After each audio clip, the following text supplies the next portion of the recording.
करुंडी मां ख़बरवास शिरकंदासी करुंडी बरसात चुडावरी है जुनीगर बरसाती पानी में बुरी फौत थी वियो आहे।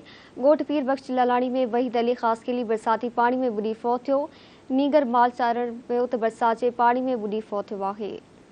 बिल्कुल नाज़रीन, अफ़सोसनाक ख़बर के करुंडी खां ॾे रहिया आहियूं। करुंडी भरिसां 14 वरियनि जो नीगर बरसाती पानी में बुॾी फोत थी वियो आहे। ॻोठ पीर बख्श जलालाणी में वहीद अली ख़ासकेली बरसाती पानी में बुॾी फोत थी वियो आहे। नीगर माल चारण वियो त बरसात जे पानी में बुॾी फोत थी वियो आहे। इंतहाई अफ़सोसनाक ख़बर के ॾियूं पिया करुंडी खां। इन हवाले सां धरती टीवी न्यूज़ जो रिपोर्टर दानिश मुग़ल लाइन ते मौजूद आहे। जी दानिश, कहिड़ा तफ़सील आहिनि? अफ़सोसनाक वाक़ियो पेश आयो आहे।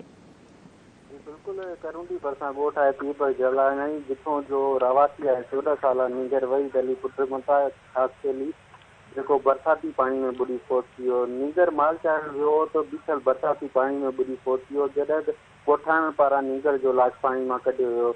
लाश घर पहुचण में संदसि घर में कोराम मची वियो। जी ठीक है दानिश, वॾी महिरबानी आहे तफ़सील ॾिना।